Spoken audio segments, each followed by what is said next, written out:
Hello, and welcome to the Let's Talk Transformation podcasts. In this episode, we'll be exploring well-being and leadership and how to intentionally design your workplace for improved mental health and improved performance. I am delighted to welcome Andy Holmes, coach, speaker, and former head of global well-being, leadership and capability at Reckitt. Andy, welcome to the show. Thank you very much. It's a pleasure to be with you. It's a pleasure to have you. We've finally found the time to do it. So, Andy, you've been a professional sportsman, ice hockey player, and you have over 20 years of corporate experience in leadership, training, and capacity building. And I know that you have a passion for people and changing the conversation around performance and mental health, which is a quest we both share. And I think it's a quest that all organizations need to look at today, taking this strategic approach to human capacity, if you like, and rethinking and redefining both personal but also organizational approaches to well-being, but not only leadership and also performance. I know that you have basically something called C for Human, which is built on your passion for human capital. How did you get this passion for human capital, and how did it develop into what is now the C for Human strategy? Well, I mean, yeah, it's an interesting one. So C for Human, as you said, comes from creating the capacity for human. Mm-hmm. And where it came from, I mean, my background in sport, and I've got a degree in physiology as well. So I've always been quite, interested in how do we build our capacity, not just to perform, but to sustain our performance. And what are the things that influence that, whether it's be, environmental factors, whether it be interpersonal factors, or whether it be psychological. In my work through corporate, as you said, I've headed up leadership, capability, and now well-being. And I was responsible at Reckitt for running our high performance programs. So our future potentials, high potentials, future sales, marketing, finance directors, that kind of thing. And one of the things that struck me was that when you take someone who is exceptionally gifted, exceptionally good, and you change the environment around them, they can still fail. And when you actually start to look into that, quite often it was their personal interactions, their behaviors, their decision making that led to their failure. But that's not ultimately where the failure comes from. The failure comes from not having the underlying well-being and resource capacity to behave consistently and make predictable decisions. So in doing that, what I started to look at was, what are the environmental factors? What are the scenarios around, whether it be sleep or nutrition or relaxing and recuperation? How do they influence someone's ability to make decisions, to act without bias, but then also to have the capacity to perform and to behave in a consistent way? So that's really where Capacity for Human came from. And then as that evolved, it was about, how do we actually start to dial this up so that it becomes inexcusable when it comes to the corporate P&L? And that for me is where C for Human really starts to bite. It's how do we get claws and teeth into well-being so that it holds an equal seat at the table as any other commercial metric that we're used to at the moment. Yeah, and I think, how can we actually change that perspective so that it's seen as a part of high potential performance? Because today it's seen as a sign of weakness often in the cultures that, leaders work in, where you have to be on 24/7, and it's all about how many time zones you can work across in a week and how little sleep you need as opposed to how much restorative sleep you need. Yeah. And I think that's really interesting. What would be your non-negotiable fundamentals, therefore, for leaders looking to intentionally design for well-being in the workplace, given that the culture often doesn't support it? Well, I think for me, when you look at the non-negotiables, I don't think we start with well-being. I think well-being is an enabler and a facilitator. I think the danger is that if you set up metrics that specifically look at well-being in isolation, so whether it's steps, whether it's sleep, whether it's time on computers, whether it's are we preserving meal times, that kind of thing, they're important. But when you get to the board level, where you've got a CEO who's going to speak to the city, how much time people are spending on computers and what they're eating doesn't really cut it when it comes to presenting to the city. Yeah. So for me, the non-negotiables are that if we're going to talk about well-being, the well-being metrics are actually commercial metrics. So they're metrics that have a seat at the board table. They're metrics that are talked about at a city level. And what I mean by that is, it might well be that, sleep or recuperation is the well-being metric that you measure, but you need to look at what does that ultimately influence. And one of the things we know about well-being is that if you're under-resourced on well-being, whether that be sleep or nutrition or, environment, whatever that might be, the first things we lose are self-awareness and quality of decision making. So we lose our self-awareness, which is our ability to recognize our own behavior, our own moods, and our own impact, which destroys cultures. And the second thing is we lose our ability to make predictably and balanced decisions, which means then you're putting your business at risk as well. So when you start to look at that, my sort of non-negotiables are that when we talk about well-being, we're not just talking about the well-being metric, we're talking about the impact of that metric. So well-being has to be an impact measure. It's not an output measure. And for you, I'm just coming back to KPIs because it's often seen as a tick box exercise. Is it just HR KPIs, or is this linked to strategic objectives and the bottom line right at the top of an organization? I think it has to be the latter. I think too often HR are loaded with the responsibility of doing what we would call the the people solutions or the people interventions. When you look at most organizations, HR is one of the functions that is on its knees at the moment. From an administrative perspective, from a shift back to hybrid work, from a managing the workforce and trying to recruit talent, et cetera, HR doesn't have the capacity, A. But secondly, if you have this as an HR-led initiative, it will never actually hold its weight when the business bites. So when the commercial side of the organization is struggling, the HR initiatives are often the ones that get stripped back first or budget reduced. When you look at the marketing side of things, when the pipeline starts to dry up, that becomes the focus of the organization. Or supply is the same thing. When we can't get product to customers, that becomes the problem. So these initiatives, these programs, this agenda has to live in the functions, not in HR. So it has to have equal weight across the functions, but also it needs to sit at the top table as well. But also because I'm hearing, and I agree with that, it's about personal agency, isn't it? So it's every individual's, leader or not, responsibility to actually take responsibility for his or her own well-being, but also the collective well-being of the peers and the teams that they're working in. So absolutely. I mean, I think for me the big thing with that, and I would absolutely advocate this, is that we actually, in my last role at Reckitt, we positioned the well-being piece as a voluntary opt-in, not an opt-out. And I think one of the challenges with that is that most organizations may think that way initially, but then when they don't start to get traction, they start to mandate these things. As soon as you mandate them, you completely discredit them. You pull it away. Well-being is an individual thing. You talked about agency. One of the things we've suffered with over the last 2 years is we've lost agency of the world around us. We've lost our ability and the freedom to make our own choices and decisions. So well-being has to be one of those. And I would counsel any corporate organization that if you're not getting traction and buy-in, it's not that the well-being program is not fit for purpose, it's that your culture is struggling with that transition. And if it's struggling, then, as we need to see that from leaders. And it's not about talking it, it's not about making statements. It's about the day-to-day, what I call the millisecond lessons. It's about the behaviors that people experience on a day-to-day basis. That's what will tell your organization how important well-being is or not, as the case may be. But that's quite a big ask, isn't it? It's about asking people to be vulnerable, and it's about what I call messy human problem, which means that it's not a quick fix, and it's going to take more time than we thought. And you're going to have to push the timeline back if you're defining success on the timeline or that type of KPI. But this is exactly the thing that as you call them messy human problems, they do take time. We are very complex creatures as human beings, and we don't all shift at the same time. We don't all think the same way or feel the same way. So, when you talk about this, unless you can establish commercial KPIs that are inextricably linked to well-being, then most organizations will not endure that journey. They will try.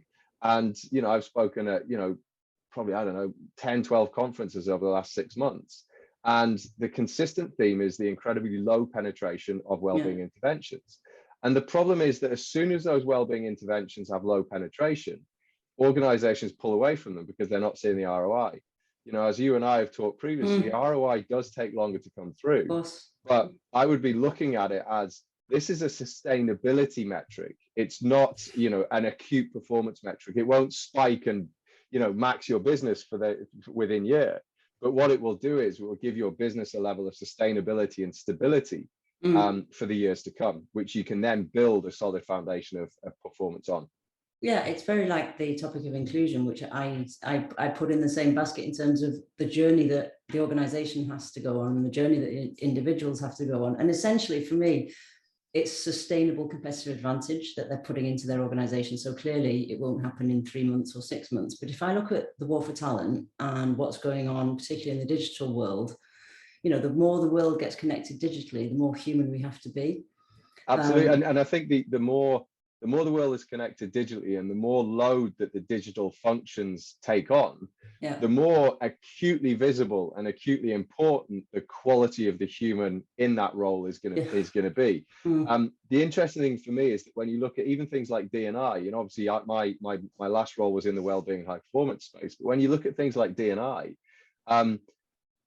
every organization on the planet, give or take a few, are training their people how to be inclusive, how to behave inclusively.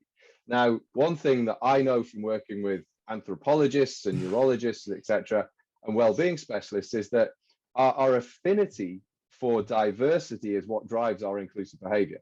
Absolutely. So, you know, if someone has a real beef or a problem with the person they work with, but you train them to be kind, they might be kind for a few days, but then they'll revert to type because all the signals their body is sending them is to say, don't let this person in, keep this person on the outside. I don't want them involved. So it's the bias, isn't it? My push is that we shouldn't be training people to be inclusive. What we should be doing is trying to seek to understand what is it that's meaning that people are feeling more bias. Now, we know that when our well-being is compromised, our built-in, our biological negativity bias increases. And when that increases, we tend to revert to type. We stick to what we know. We omit people who are not the same as us, who may pose a threat. So my argument would be, when you start to look at an organization, this is where C4 Human is the whole human value chain, is that if you want to fix inclusion, we should start with well-being, improve well-being, reduce negativity bias. If you reduce negativity bias, you create an affinity for diversity. You get people who want new opinions, new ideas, new help. And if they do that, if they have that affinity, they will naturally behave inclusively. It's how we're wired. So I think sometimes as organizations, we're trying to fix what we can see without understanding the problem that's causing it. Yeah, and of course, if you go back to mental models and human reactions to change in the brain or otherwise, that is essentially a first step, but that also takes time. And I mean, and I think the pandemic has just exponentially charged this subject of mental health.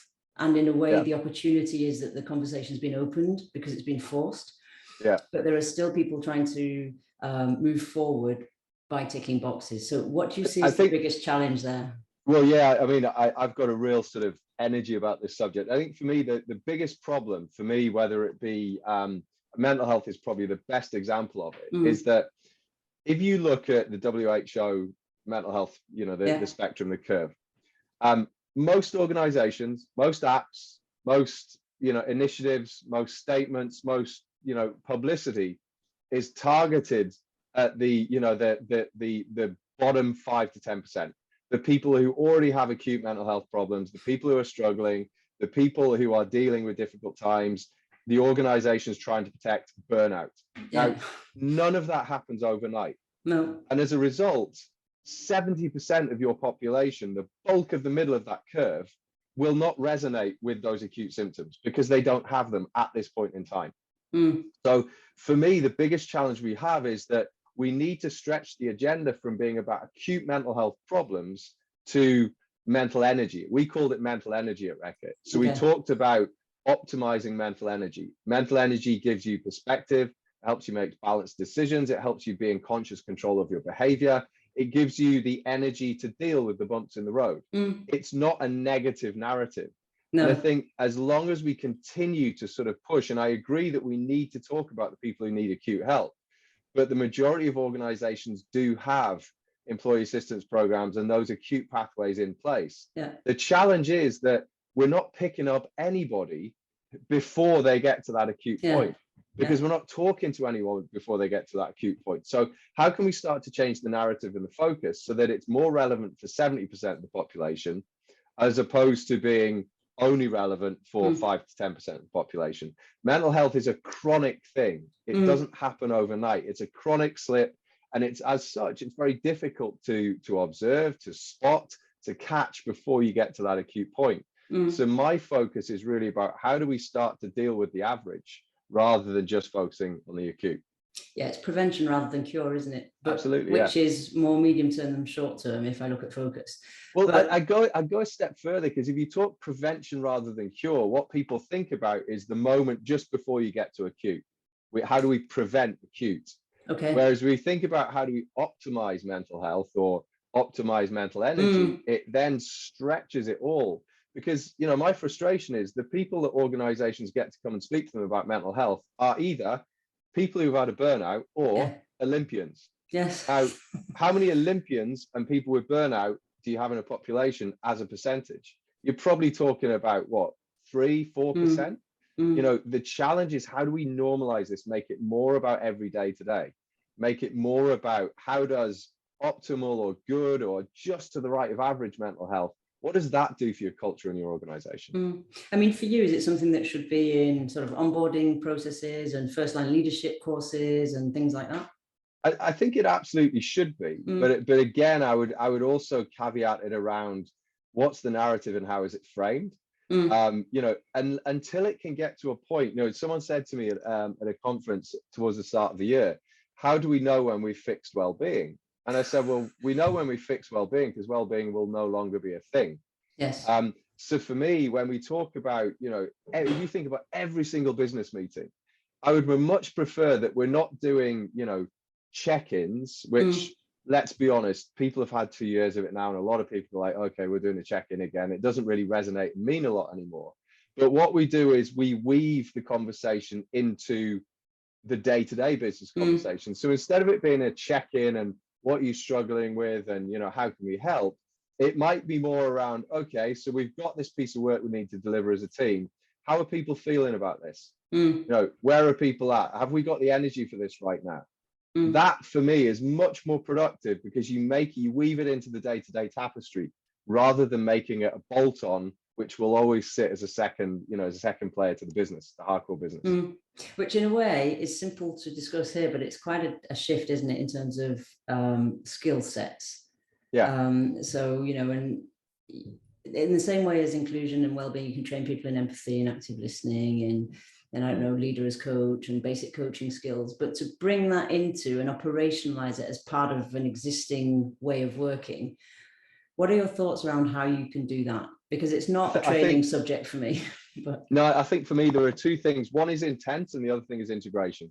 Right. So the first thing is about intent. You know, we know as human beings, and I keep banging on about this because you know, I've done a lot of work with people who are very much specialists in this space, but we are as human beings, we're not silly. You know, we sense stuff. I think in corporates we get obsessed with the fact that if you put something on a slide and you get someone senior enough to say it, everyone else will believe it. And it's the truth. The reality is they don't. You know, people. It's not what people say on a stage that matters. No. It's what people experience in a passing in the corridor, or it's what people experience as a throwaway comment on a Zoom meeting. That's the stuff that matters because that's the stuff that we are wired as human beings to pick up and to sense and to feel and to experience. And so for me, you know, you can train people, you can put interventions in place, you can do decks, you can put policies in place, all this great stuff. But if we as human beings, your population, don't assume that it's positive intent and don't feel that it's positive intent, then it isn't going to stick. And I think that for me is the first big rub, is that we put interventions training in place and a senior leader will stand up and say, this is what we do. And then 20 minutes later in the next interaction or the next meeting, you experience something that's not that. Completely different. You know, people sense it. So it's got to be positive. It's got to be the right intent. It's got to be authentic. The second thing is about integration. I think the more that we take people out of the business to do training programs and interventions and coaching and all this sort of stuff, people just perceive it as a patch fix. You know, I think it would be much more impactful if we trained leaders or got leaders to just make small tweaks to the way that they run a meeting. And it might be, and I think as well around this, you know, you've got to be authentic. You know, if you go on a training program where you've been trained how to do something slightly different in a meeting, don't do it and hope that no one notices. Because again, People can smell it a mile off. Yeah. You know, I would prefer that a leader stands in a meeting, he says, look, or she says, I'm going to try and run this session in a slightly different way. I've learned something over the past week that has fundamentally changed the way that I think we might be able to operate. I would like to try it, and I'd like you to give me feedback, and then run the meeting a different way. That for me is much more powerful than what happens at the moment, where people go on a conference, they listen to lots of stuff, they listen to lots of statements and big ideas and agendas and all the rest of it, and then they come back and they're a completely different person to the one that their team knew before they went. And then all the team does is sit there and go, oh, hang on a second, this doesn't feel right. And it doesn't matter what comes out of that person's mouth, it still doesn't feel right. So for me, intent and integration are the two non-negotiables. They have to be there. And it takes an organization to be very honest with itself to do that. This is not a quick fix. You know, if we want to do it, we want it to be sustainable and we want it to have impact, then intent and integration are absolutely critical. And it's the same, isn't it? Because what I call the intention to action gap. So you have an intention and it's translated completely differently for whatever reason. Yeah. But I'm a big believer in changing cultures one habit at a time or one practice at a time. And I'm really interested now to come back to your sportsmanship and what you learned from being a professional sportsman, and how that's influenced how you think about these subjects, and essentially how that's influenced your C for Human approach. Yeah, I mean, I think for me, the biggest thing I learned through sport, and it was an interesting one, because I played ice hockey from the age of 4 right through until I was kind of 24. So, you know, I went through my sporting career when I was going through a lot of developmental changes, psychologically, hormonally, everything else myself. And I remember a lot of emotions going through that time. So of course there was the technical and the skills development and the physical development, but the big things that really sort of sit with me are things like experiencing intimidation, walking into new dressing rooms or new team rooms and not knowing who people are and trying to figure out the network and who I can trust and what matters. So it wasn't so much the physical side of sport. It's a very physical sport. It was the emotional side, the psychology of experiencing these changing situations. And what I noticed through that was that there are certain things that will build your ability to handle those situations, and there are certain things that will undermine it.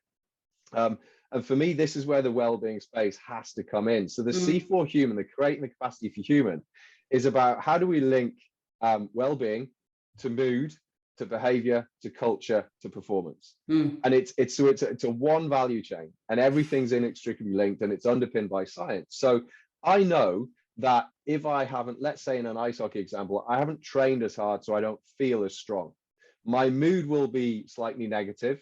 I'll probably be less optimistic, and I'll feel, I suppose, threatened by those around me. What that will do in terms of my behavior is I'll be closed, I'll be quiet, I'll be shy, and I'll probably not integrate into the culture. I'll feel like an outsider. And as such, I won't perform very well. People won't involve me, they won't pass me the buck, and that's how things will play out. It's no different in the corporate environment. If someone's under-resourced from a well-being perspective, we know that our negativity bias spikes. We know that our mood will tend to make us pull back and recluse and close down. What that means is we'll be less inclusive. We'll be probably more abrasive towards other people. We won't listen. And we'll have spikes where our opinions will come out. Now, what that means in terms of behavior is we might be perceived as a non-team player. We might be perceived as an outsider or as a maverick. And as a result, that culture will not yield innovation or open collaboration or indeed sustainable performance. So for me, when you look at this, it's about saying, how does our underlying biology, psychology, and mood, how does that inform the things that we see and feel in the workplace? So behavior, interactions, inclusion, diversity, mental health, innovation, collaboration. How does it inform that? So rather than training people to behave in a way that is contradictory to the way that they feel, let's optimize the way that they feel in terms of consistency and mood, which then means that they have a natural affinity to behave in a way that will move the culture and the business in the way that we want it to go. So it's about small tweaks at each point on that algorithm, rather than one big lever, which is train people how to behave. Yeah, I think we need to work in small. So it's about breaking down the silos. It's about increasing the understanding and the education across the business about what influences what. And then it's about having a commitment from the business in terms of intent, but also in terms of integration, to actually manage that process. People don't react to big change. No. So it's much better that we make small changes in more areas, and make it manageable and something that has sustainability. And I'm making an assumption here, Andy, and you can tell me if I'm right or wrong, that it worked as a sportsman because the whole team understood what you've just explained. Yeah. And I'm also making another assumption from my experience in corporate and from working with corporates that not everybody understands that. Is that the only thing that's stopping it working in the corporate environment? I know you work with lots of corporates and you've seen lots of different areas. What's your take on that? Because you've come from an environment where everybody gets it. Yeah. Environment where not everyone gets it. And I think it's really interesting because the two things that are that influence it are comfort. So some people will feel very uncomfortable with this sort of change, this sort of real different perspective. But then the other thing is that people will feel threatened by it as well. Yeah. So when you look at, and especially post-COVID, people are very high in terms of their threat response and their vigilance, and much lower in terms of their comfort because the environments we're in are changing the whole time. So as you say, in the sporting environment, I mean, you know, if English football is probably the Premier League's probably, I'm not a football fan, but it's probably a great, you know, it's probably the best sort of analogy with our current corporate business world, and is that if we don't see results quickly, then we get rid of it and we try something else. You know, when you look at the teams that have real sustainable performance, whether it's the All Blacks or, you know, Eddie Jones has been given a long time with the England team, that kind of thing, you start to see those changes. So there's a piece which is around patience, and there's a piece which is around comfort as well. Yeah. So I think for us, it's about how do you, or I say us in terms of the change makers in this space, it's about saying, how do you build comfort by developing KPIs that allow senior business leaders to see small but consistent progression in this space? What they don't want to see is things going backwards or spending an awful lot of money and seeing no progress. So how do you create comfort? And then the second thing is, how do you create patience? And ironically, the two go hand in hand. If you can tell me that, I will buy it off you. I think I'm a firm believer, if you create comfort and consistent progress, then you build patience. Where people have impatience is where they spend money or they put themselves out there and they see nothing happening. The problem with well-being at the moment is the metrics that people are using to measure well-being are of very little commercial interest to an organization. Most people who are dealing, for example, in mental health will say, you know, people who have better mental health are more innovative and more collaborative, but no one's measuring it. And no one's actually measuring it within a corporate. It's great reading a white paper, but you can read a white paper that bears very little resemblance to my corporate environment of whoever's senior business leads. The critical thing is, how do you establish the right KPIs? But then how do you establish those KPIs within the organization that is looking to influence it? Because that's what builds the comfort, and that's what builds the patience to actually progress and continue progressive investment. I think where people have been burnt is that people have gone out there, thought, we need to fix this. We'll procure an app or a platform. We'll pay hundreds of thousands of pounds for it. We're getting 1% penetration, and we're looking at it and saying, it's not influencing my business. You can't tell me whether it's influencing my people. Penetration is massively low. It's a massive cost. What else would you do? In any other area of a corporate environment, when you had that little penetration and that outlay of cost, you get rid of it. And that's exactly what's happening to well-being. So I think there's a fundamental need to step back, look at what we're trying to influence. If you say to most organizations, if we fix well-being, what does your organization look like? Most have not visualized what that is.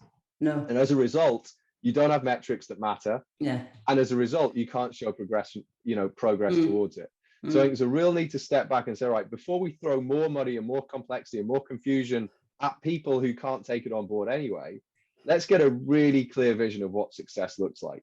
But not just what the end goal looks like. What does that roadmap look like? And what do the KPIs look like that allow us to demonstrate progress commercially on that roadmap? Then I think we start to move to somewhere. And that's where C4 Human is really kind of anchored. And I think it's really interesting, the patience question, because whether you're an impatient person or not, so clearly I am, which is why I was so interested in the definition of patience. But I think in organizations, impatience comes from trying to figure stuff out all the time before you've really understood it. And it's massively geared towards cognitive intelligence. And I think part of this is really about understanding and explicitly discussing the emotional layer. I'd say it's before that. We know, I mean, if you look at there's a great theory around triune brains, the three areas of human brain.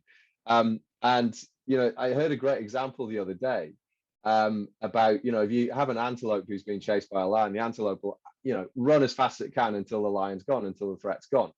If you put a human in the same situation with a boss that's chasing them or an email trail, what would happen is that whereas the antelope, as soon as the chase is over, it stops and it starts eating grass. What a human being will do, because of our neocortex, our executive brain, is the chase will be over, and then we'll start analyzing it and saying, well, why did that happen to me, and what do people think of it, and what if it happens again, and how do I prevent it, and do I trust that person? And this all becomes this big problem, and our emotions drive that. So this is where I come to. If you look at well-being, mood, emotion, behavior, that's the focus, that's the link, that's where we need to be looking at. Cognition happens at the end of all that if we have cognitive space for it. I think one of my, you know, sort of frustrations is that a lot of organizations talk about mindfulness.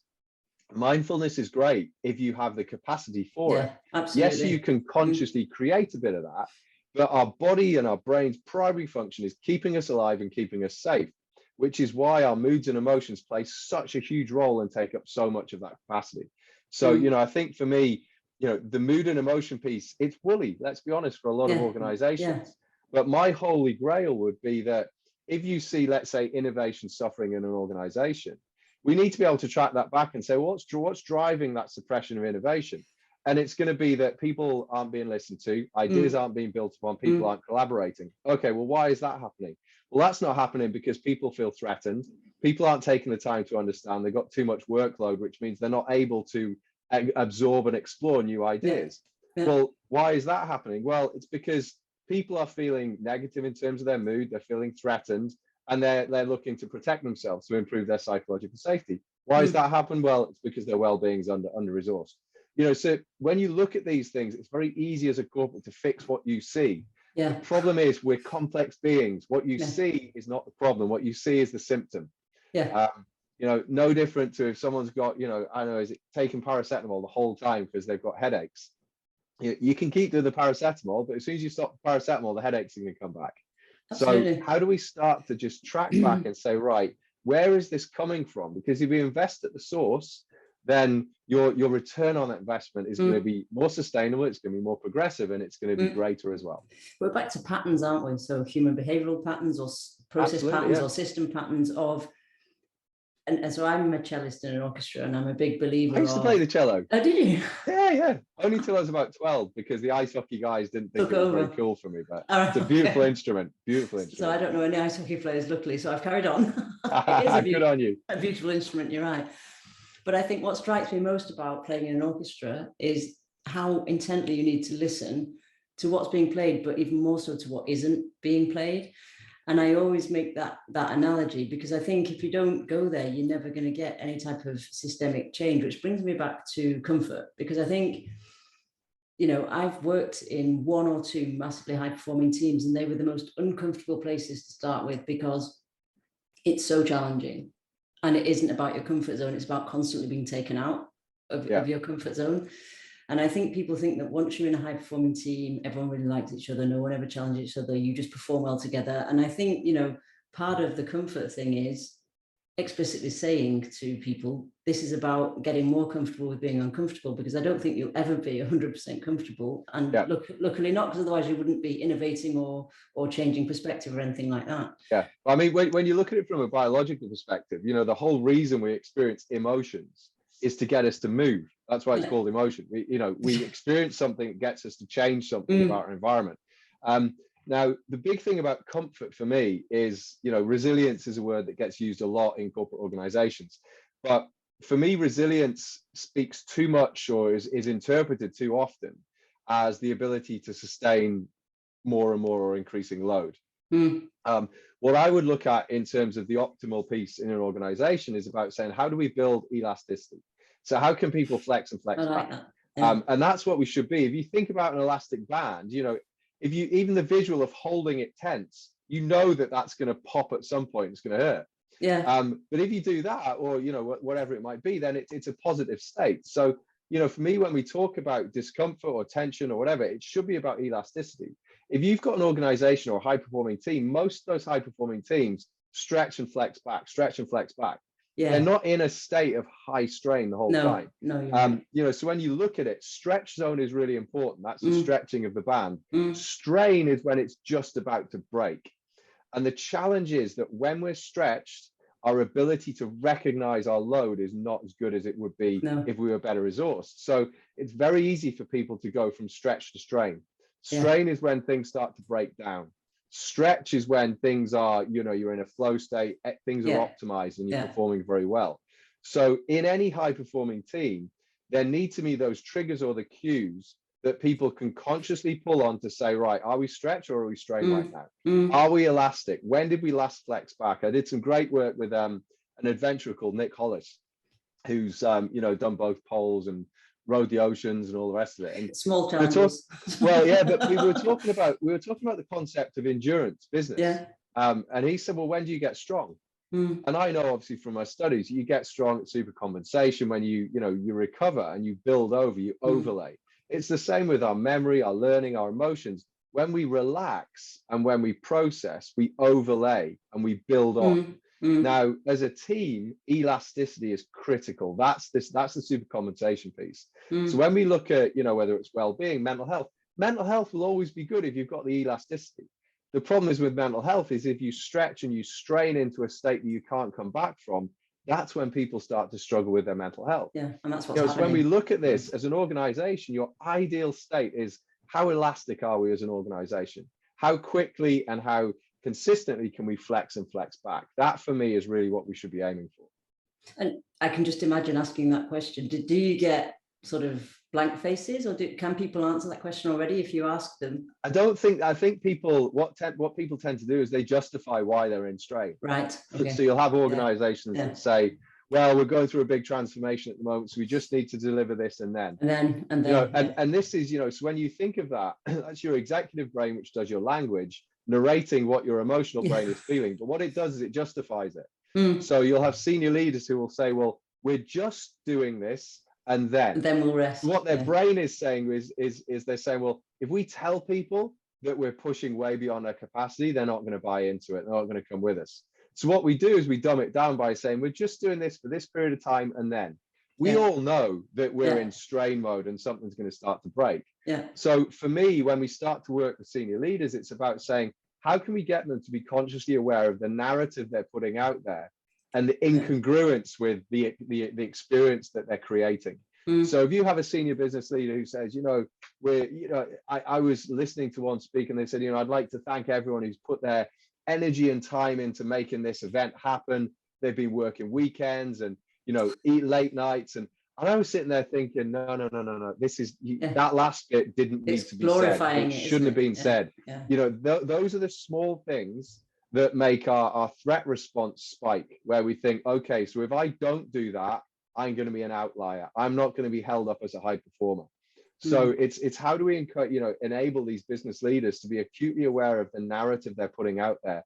And it's, as I say, it's not the narrative when they're stood up delivering the speech. No, it's the narrative in the conversations in the corridors or on the Zoom meetings or on the WhatsApp chats. It's the millisecond lessons that create culture, not the statements and the billboards. No, and it's the power of stories, isn't it? It's power of the stories we tell ourselves, and also to come back to the system, the stories that are held in the memory of systems, which are sort of normalized or not, or perpetuated by that type of thing.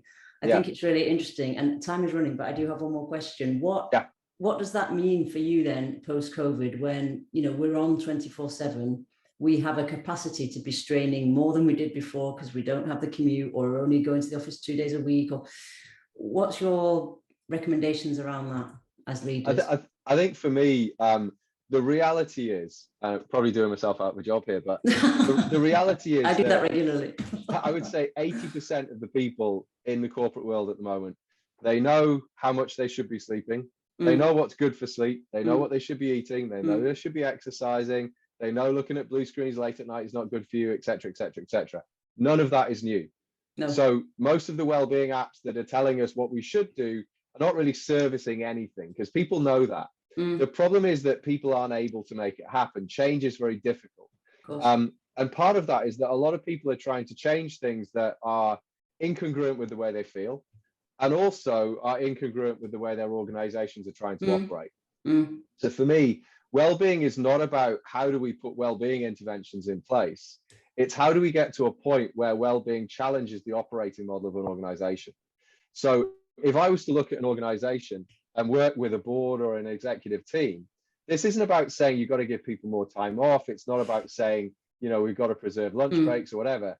It's about creating an experience where those individuals experience for themselves the shift in terms of clarity of thought, in terms of improvement of relationships, in terms of elasticity and their ability to flex and flex back.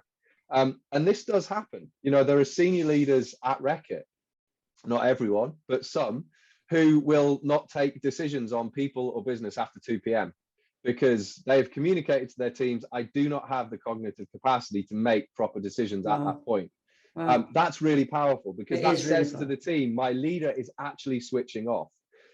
We have people who, when they recruit people into their team, they give them a personal coach who's linked to the team for the first 3 months to help them integrate and help them to challenge and influence the operating model. So these things do happen.